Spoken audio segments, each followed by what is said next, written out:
Hello, all. This is a scene for Sept of the Howling Wind, a Werewolf the Apocalypse game set in San Diego.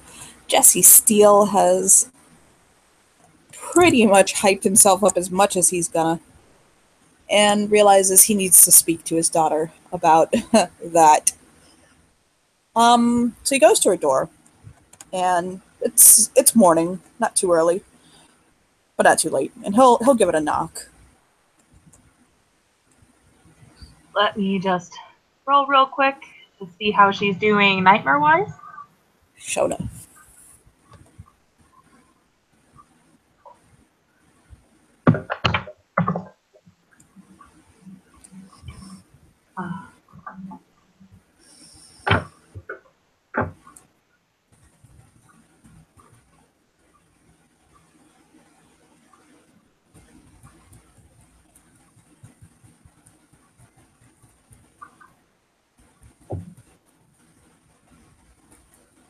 Okay, so it's willpower plus 3. Oh my god, I am so sorry. For what? Okay. Right? Isn't that stop for a second? that whole?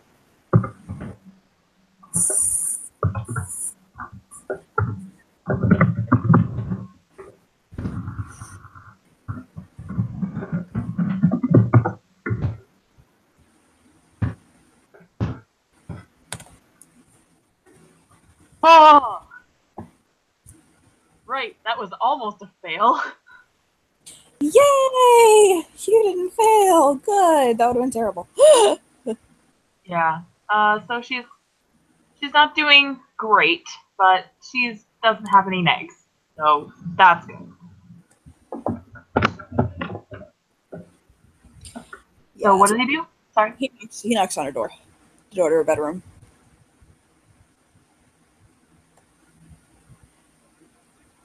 You muted yourself.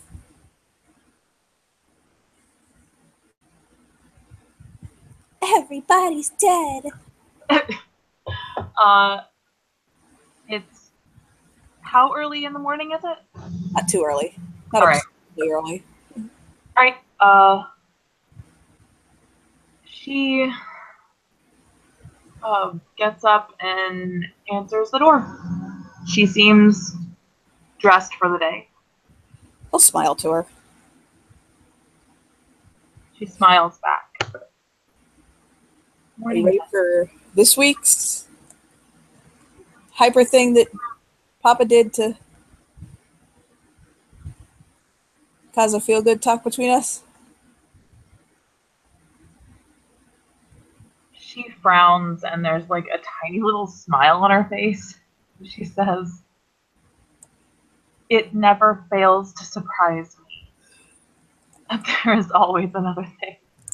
She chuckles a little bit. I may not be able to top this one, baby.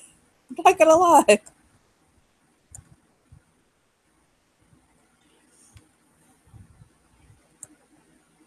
She'll study him for a second. He'll step backwards, kind of walking backwards, and he'll stick both fingers up, kind of like stroking the air, like, come here, come on, going to the kitchen. She'll follow, but she doesn't. Violated like 800 laws, and like, hold on. I didn't hear the beginning of that part. He looks at her as he's walking backwards, and he says, "I legitimately violated 800 laws and set the wheels in motion to possibly change history." And he'll nod. She sort of frowns even deeper and shakes her head, and she's like, "Jesse, there aren't 800 laws." Oh, I know. There's only like, 12 or 13 of them, but I violated a couple of them. He'll nod. You're going to get really mad at me. Let you know this right now. He looks at him very serious. "Jesse, what's going on? You're starting to scare me." Oh, yeah. I'm scared. I'm fucking terrified, and I'm not playing around, actually.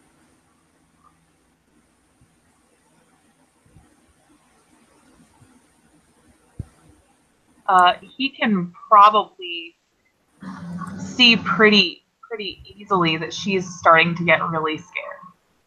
Oh, he's really scared. See what's going on.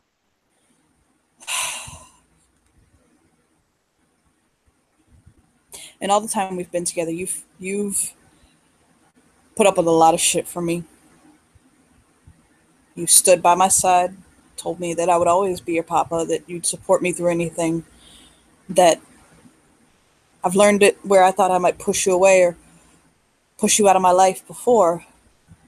You've surprised me every time and stood by me. I'm about to tell you something, and when I tell you, I need you to understand that I did this knowing full well what I was doing and what I was asking of those that were around me. And that if they didn't want to support me or walk on this path with me, that I understood.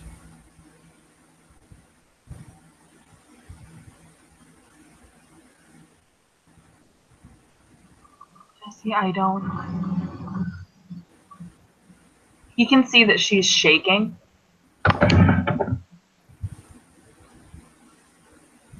Jesse, please just. I'm having a baby.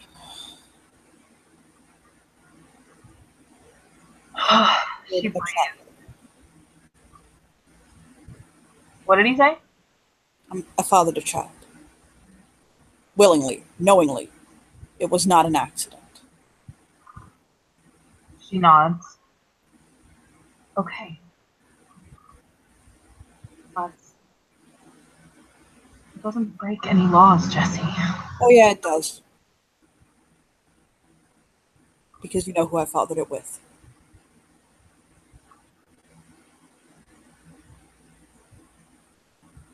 I told you I couldn't have a child with Dazzles. It was the one thing that I wanted.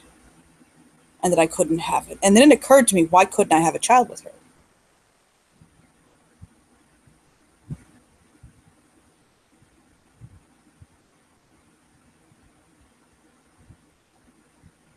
The way we treat Metis is wrong. What we're doing is wrong.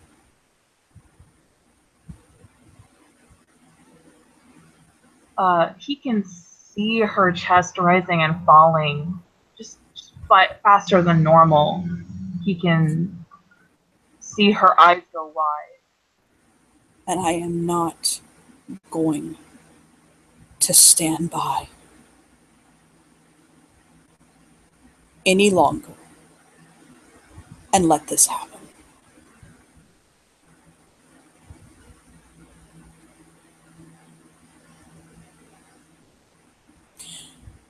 I have watched the first law of the Garou destroy families, tear people apart whose only crime was that they loved each other.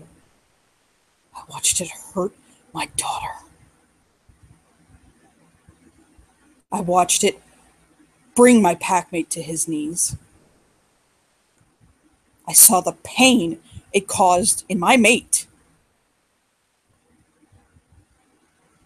Her child torn from her life for the simple act of loving someone.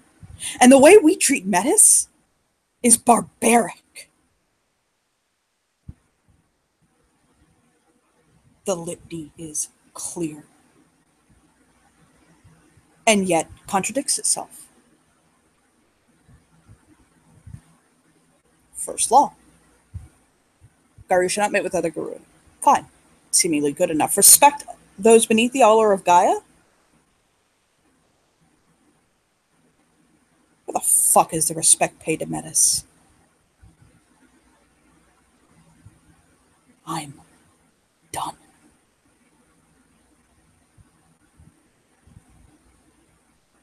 And I don't expect to be the one to change it either. I can't make this better for them. I just can't. Because I'm not medicine, it's not my fight. But I love Dazzles.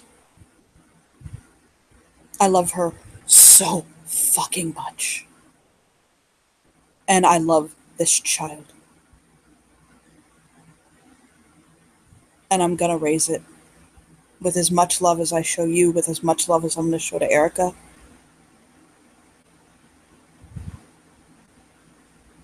And I'm gonna do everything in my power to right this wrong. There's a very famous quote, I keep quoting it over and over again. If not us, who? If not now, when? I'm the who, and I'm the when. And it's me and now. And I'm fucking terrified. This child could kill her.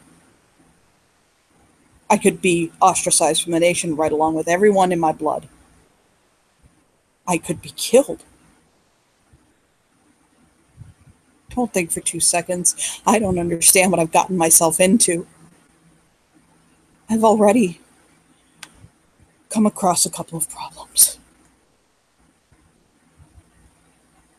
But nothing worth it is ever easy.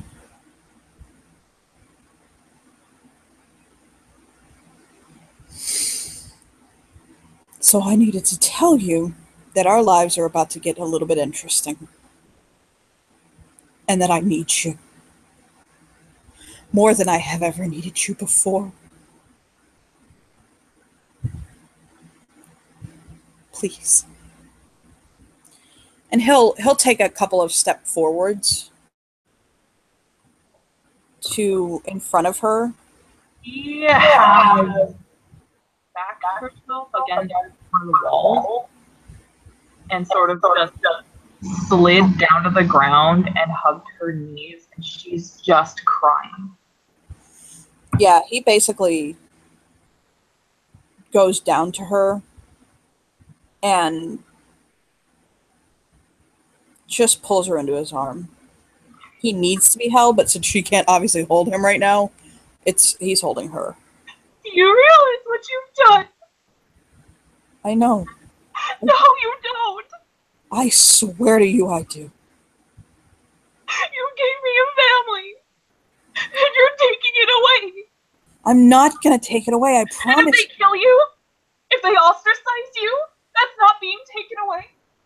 They're not going to. How do you know, Jesse? You don't. Because I don't think... You're gonna make me lose you. I'm not. Because I will fight. And I think in the end, that it'll be okay. I'm so mad at you. I know you are, and I expected you to be. How dare you? I'm sorry. It wasn't worth fighting for when it was tearing me apart. But it's worth fighting for now that you have a baby.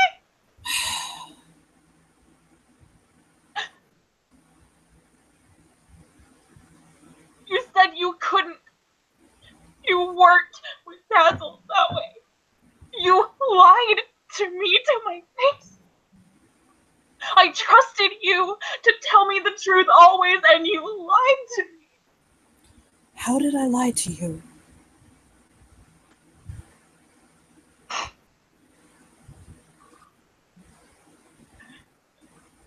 Both of you lied to me. Because both of you told me that first law cannot and will not be disrespected or broken. I know. Everything you've taught me is coming into question because I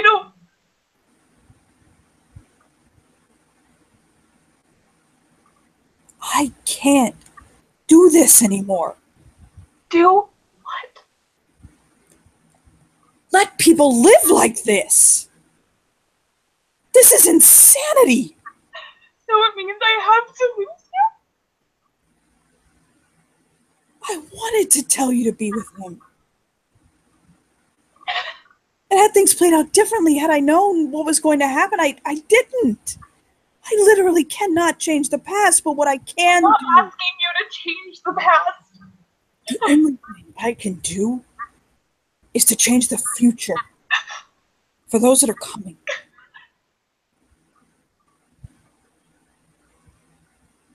I can't change it. I can't be alone again. I didn't. You won't be. Nation can ostracize me. It doesn't mean that I can't be a part of your life. And that's the other problem that we have as a nation. We've become so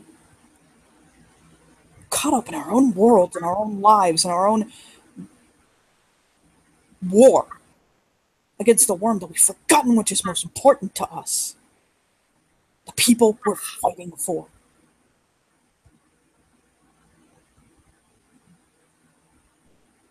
Look at the way kin are treated. And if Dazzles dies. You know, there is a way to keep a Metis child from ripping themselves from someone.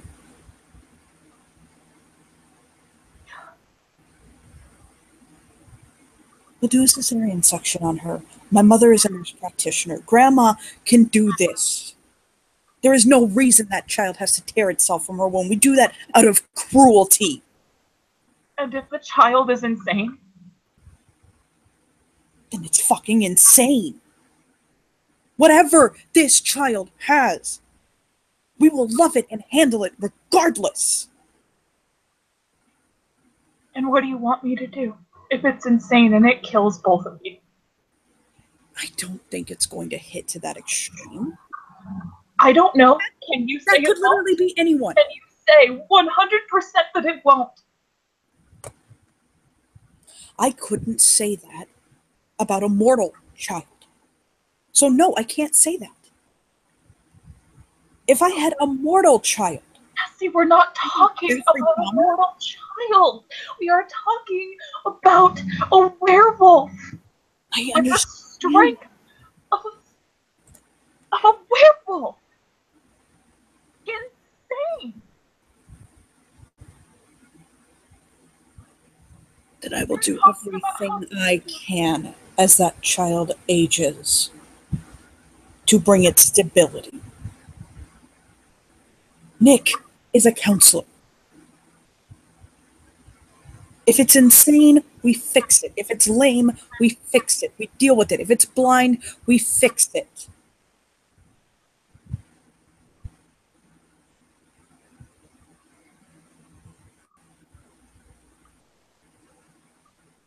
As a family.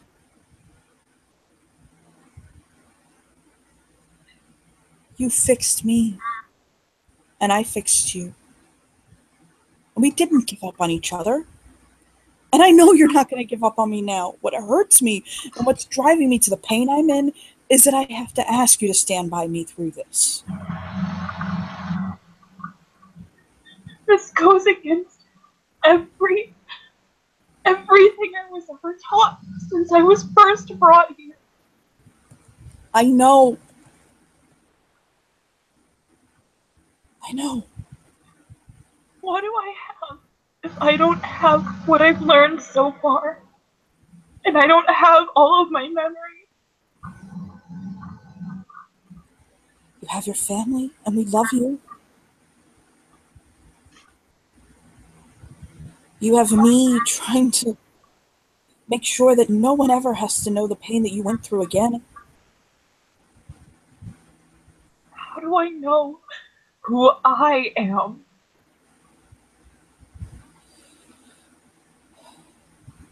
I don't know why Coyote did this, told me to follow my heart, put this on my path. I'm putting my trust in the spirits, Kate. Hoping with everything inside me that Coyote knows what the fuck he's doing.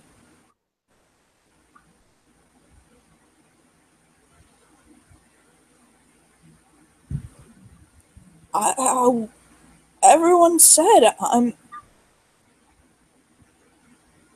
Coyote's son. I'm chosen a Coyote. I'm this, I'm that. I'm Coyote. Coyote. Coyote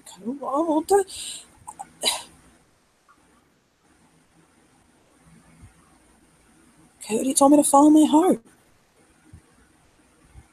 to to trust, to do this, that he led me to you and And if you're the others, here. what if I get called to judge you as a Philodox? You're not going to. That's already been discussed.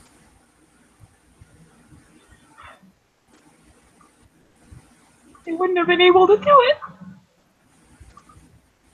They would have forsaken my job on set because they love you. I know. You have trusted me this far. And I need you to keep going with me. This is insanity. This is wrong. The first law is broken.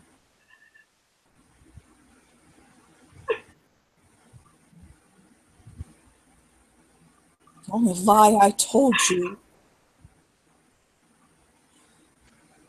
is that you had to follow it. I should have told you to be with him. I should have told you to love him and to, I did love him. The first law doesn't keep me from loving anybody. I know. I should have told you to be with him. It's my fault. No. He and I made our decisions as Philodoxes and as wolves. Please don't disrespect the decisions that we made. It's not your fault, it's ours because we chose it to be that way, because he believed in the litany. And I did too.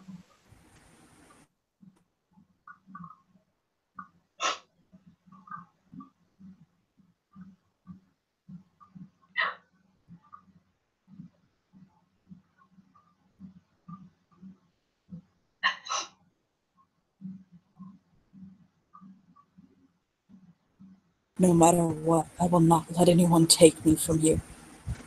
You are my... I can't lose you, Jesse. I can't. You're not wise. Be everything.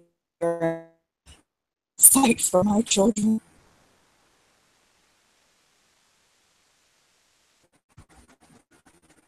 To the second beat of my heart, Kate.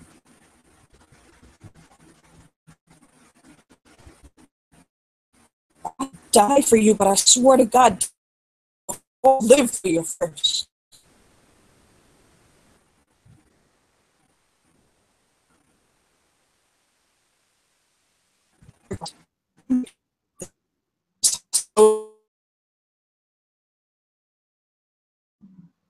Johnny, you went super robot-y and I can't understand you.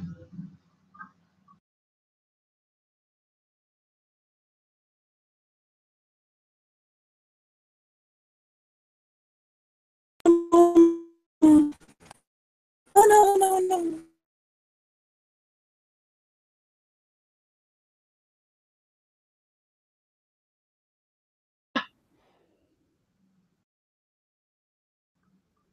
So, Kate, just sitting there, bawling her eyes out, talking with Jesse. She's just grabbing onto her knees so tightly. There's this whirlwind of just so many emotions and thoughts running through her head.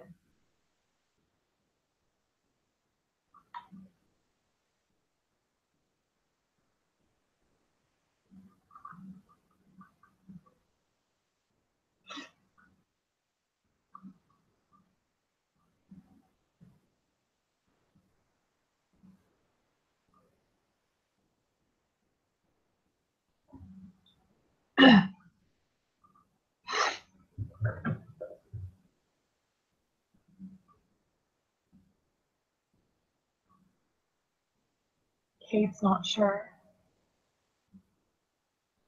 what she's going to do. This man who is absolutely terrified. She knew it. Absolutely terrified that he was going to lose her.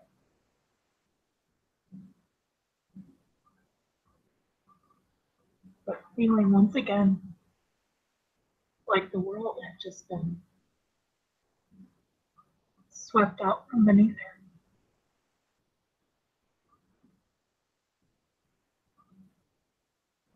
She thinks about it as he's talking, going over different points.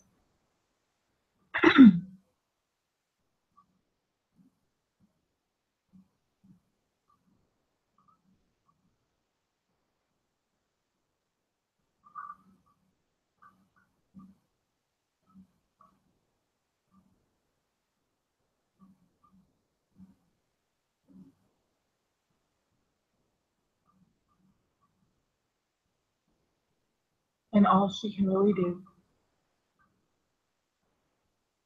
towards the end of it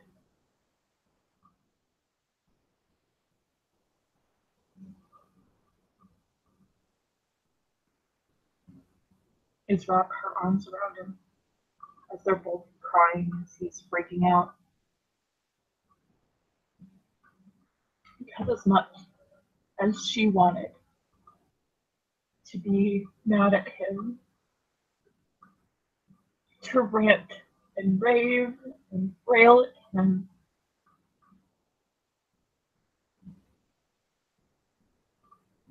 she loved him so much.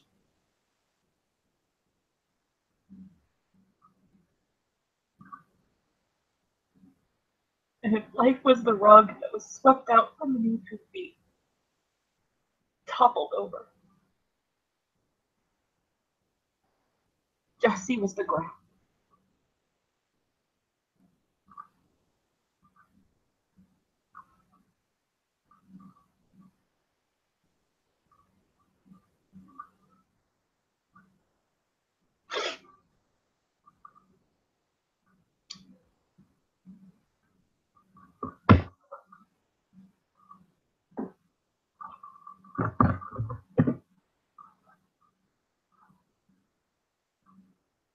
Hold on.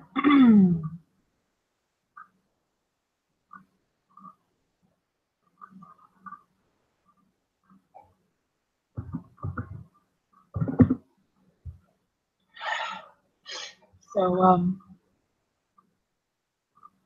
she will hug him very tightly, her arms around his neck.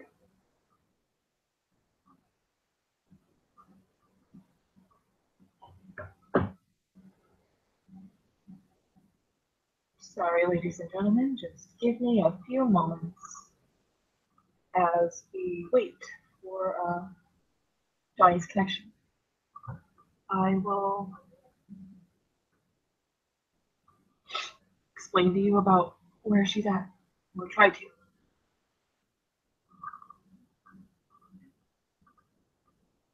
After coming to Sept, Kate's life became learning about her job, so that she had somewhere to start in trying to figure out who she really was.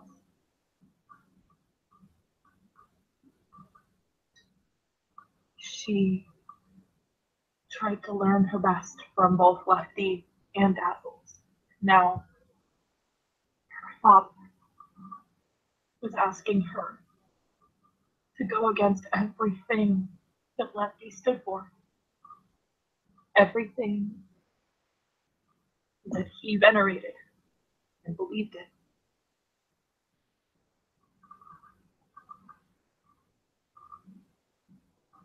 She was shaking. This was so hard for her because once again she felt as if she was being pulled, torn between her father, the man that she gave her heart to wholly and entirely.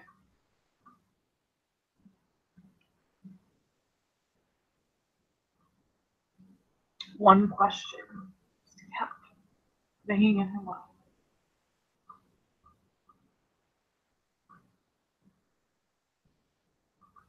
Was she betraying him? His memory?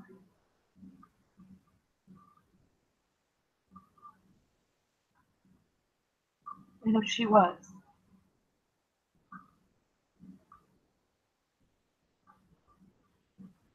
Was it worth it?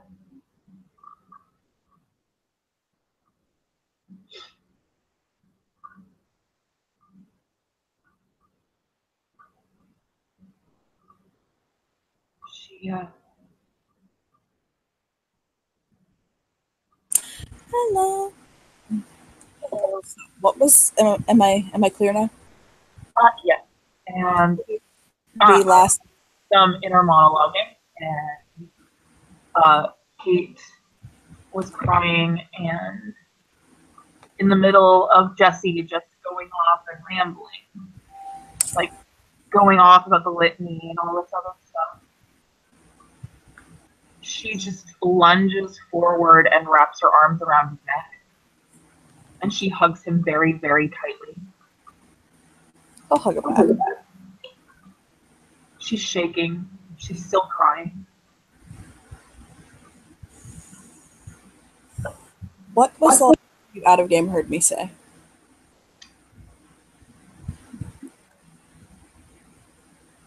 That there was no way that he was going to let anyone take him from her. Yes. There was a lot of stuff that Jesse was going off at. Yeah, he'll just hold her as she's kind of crying for a moment. I don't know how to be a pilot ox and still be this for you. But I'm gonna try. And I hope you know what this is costing me. Because you are asking me to go against everything that he believed in. Everything that he stood for. I know. Kate. What's the one thing you want?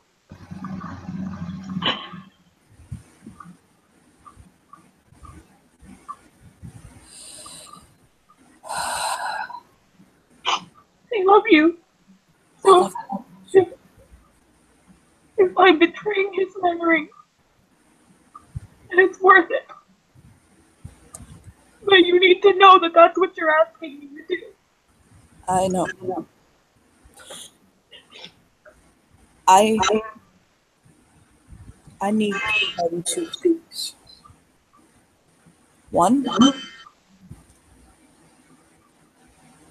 I am so sorry. Full stop.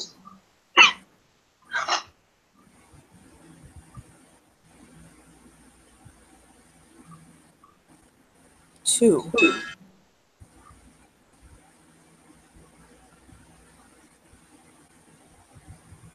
I want. I need to explain to you that I've never looked at before.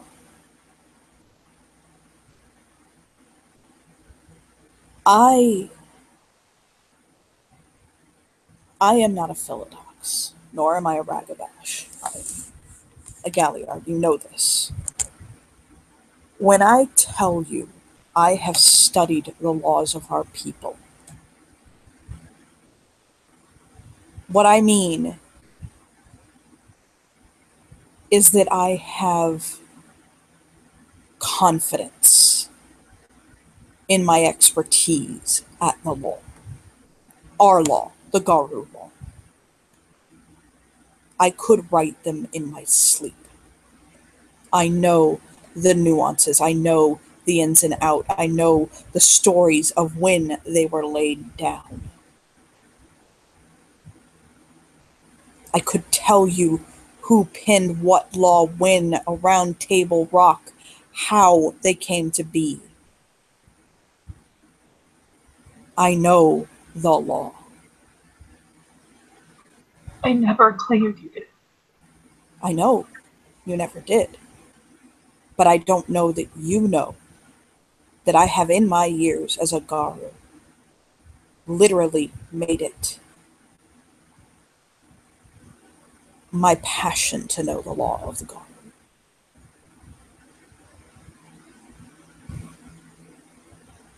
in our ways, in our stories, in the tales of our people, in our lores. It was the one thing that connected all of us. So it was the one thing that drew me. The laws of our people were something that, as a sept, us and the Fenrir were able to connect on. It drew us together. The only thing I have ever seen the first law of the Litany do is destroy.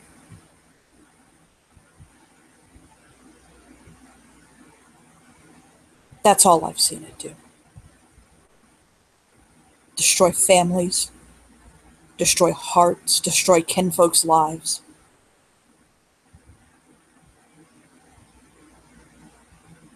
Pull apart people, again, whose only crime was loving each other.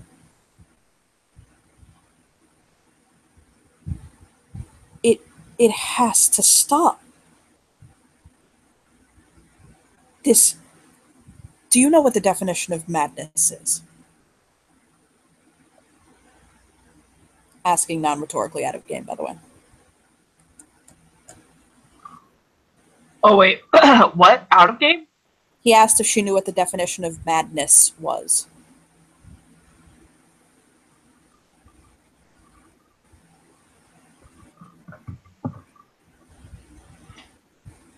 She'll not. Madness is applying the same technique, the same forms, the same habits to a situation over and over again, expecting different results. We are losing Kate. We as a nation are failing. And we're not changing our ways. We're not doing anything to keep with the times. We're not doing anything to protect Gaia and the people. We're falling to petty wars among ourselves, infighting that is tearing apart the nation.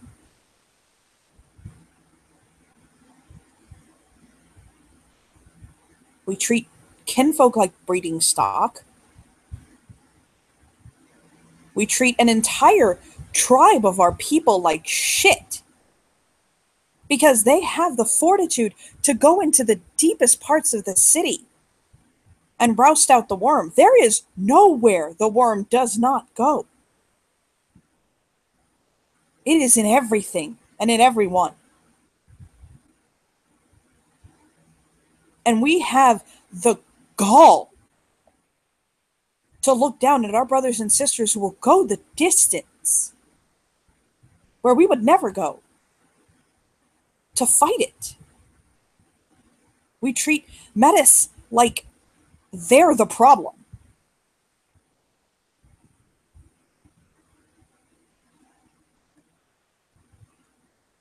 Coyote told me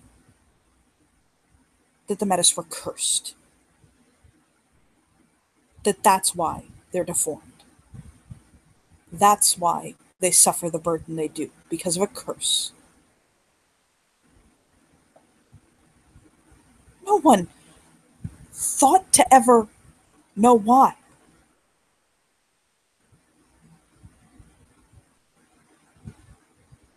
Or to do anything about it? What the fuck are we doing? What direction do we have? Where are we going? What's our agenda other than to basically choke ourselves on the worm?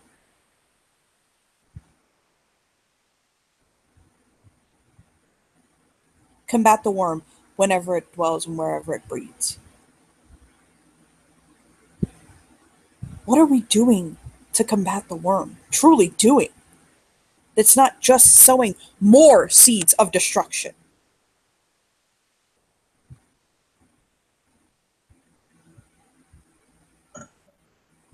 I don't have an answer for you. Because I don't know. No one does. And we're heading to this apocalyptic scenario hell-bent on destroying destruction. Do you even realize the absurdity in that, Kate? We're trying to destroy the force of destruction. Shit, there is a large part of me that wonders if the Weaver hasn't just twisted our fucking minds around itself to throw ourselves at the worm so that we'll stop destroying her creations.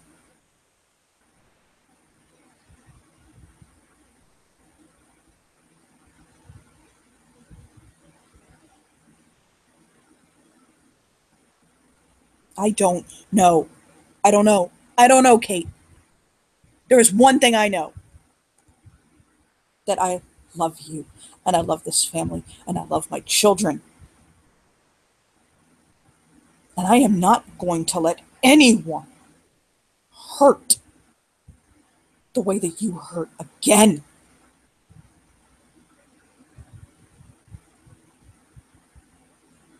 Not on my watch.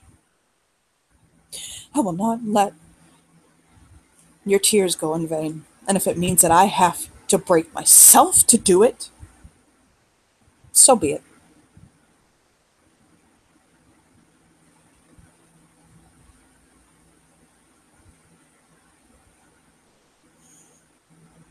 I didn't lie to you, but I shouldn't have done what I did. I didn't know it at the time. I couldn't.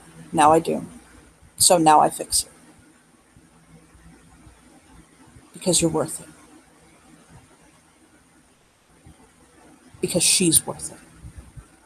Because our daughter is going to be beautiful. We already have names picked out. I want this child. I am happy, Kate.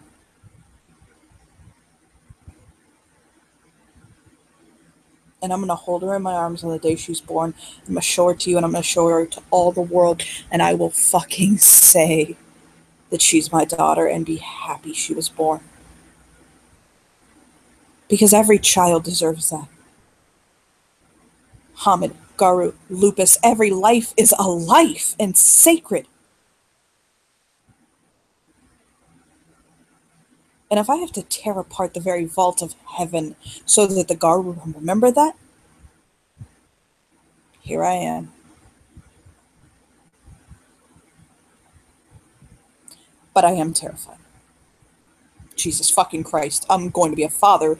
That's terrifying enough. To my own birth child. I've never had to deal with the idea of having a birth child. Taking you on was a lot, Kate, but you're older. You came packaged with a set of problems that were their own beast. We got through them together. With Erica, she has her own host of problems, and now with Autumn, she's going to have hers.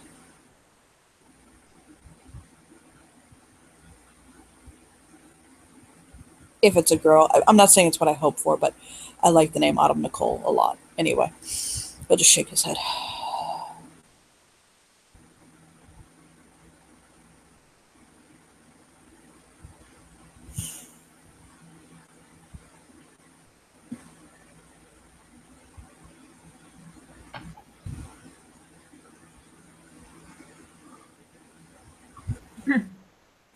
She clears her throat.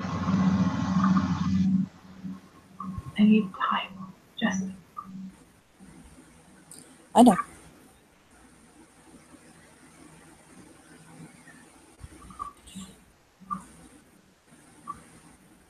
I did make you French toast.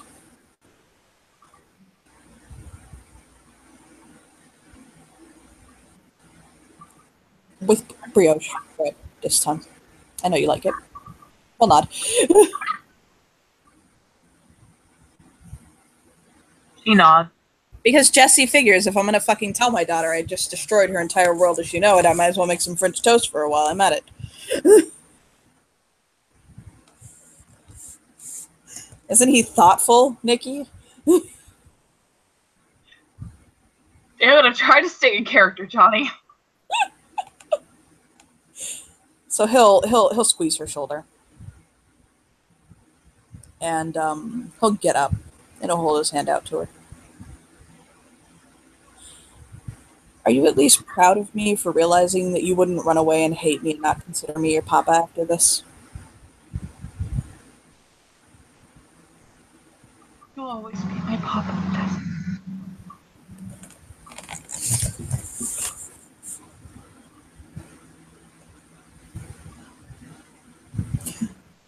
And trust me, I never want to see what your threshold is that would ever cause you to go, oh, nope, nope, nope, nope, nope, we're cousins. That's not my dad. He'll smile at her. She just nods. She seems a bit shell-shocked. Oh, he expected that. He expected it. He'll go over and he'll sit down at the table. 2 plates of French toast available. Syrup, all that stuff, butter on the table. He sort of just plays with it. He sees her take out her phone and send off a quick text.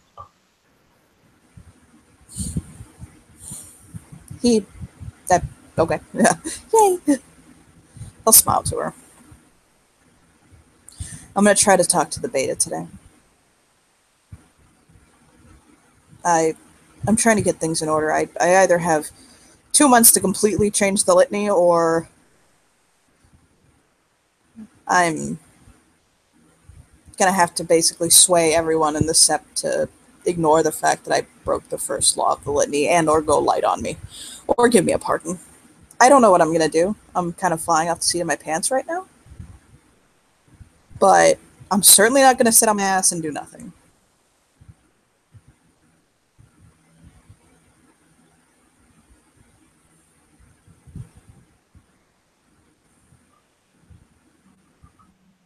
She nods.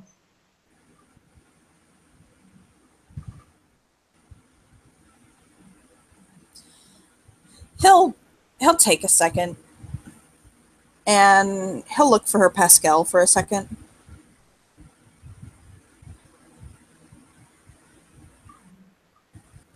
It'll be on her bed. Excuse him. He'll go and he'll get Pascal, and he'll walk over. He'll walk back, and he'll sit back down. And he'll reach out, and he'll kind of touch the tip of her nose with Pascal's nose.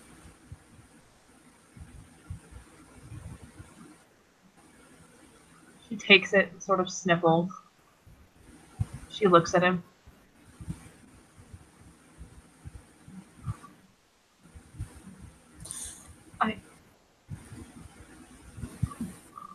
I want you to know. Yeah, I meant what I said. Everything. Which part? You said a lot. That you'll always be my papa. That I need some time.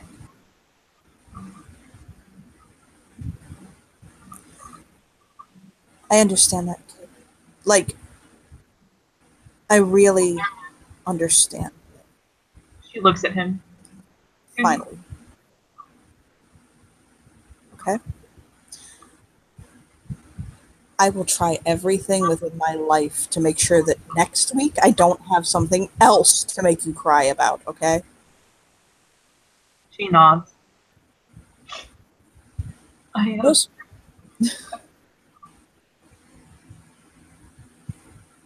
I'm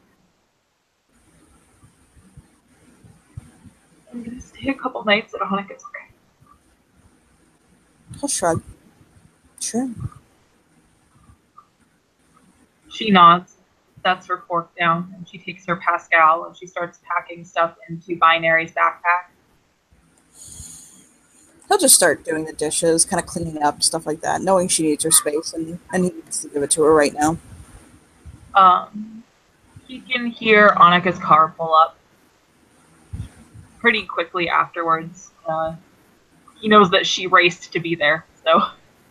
Raw.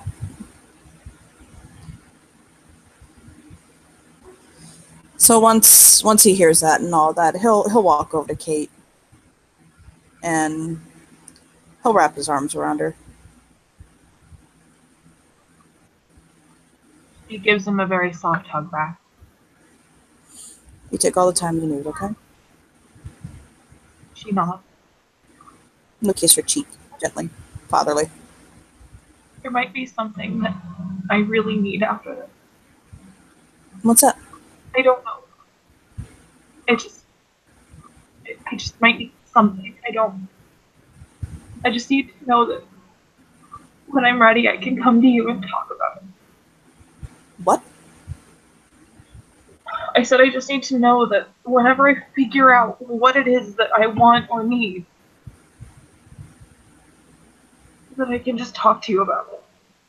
You can talk to me about anything. Whatever. Baby, I love you. I love you too, Jess. Things might get hard between us, and it might... I will always fight for you. I will always do everything I can to be here for you.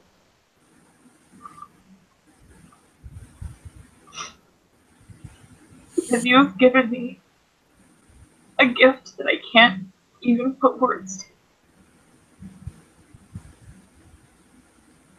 What gift was that?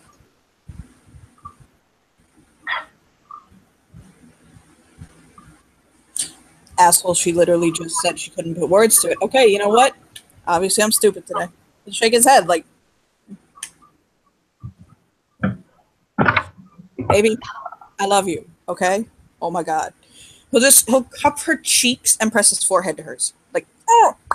And like, She gently. closes her eyes and presses her forehead against his, and Annika will honk. And Kate will look at him. Go on. You need to go. Yeah, bossy. No, I'm just kidding. Tell her I said hey. She nods and steps out the door and locks it behind her. He falls apart. He stands there for a moment, smiling, like she saw him when he left. And then a tear falls from his eye, and he just leans against the wall and mirrors her position, essentially where she was. They just trade spots, and he just starts crying.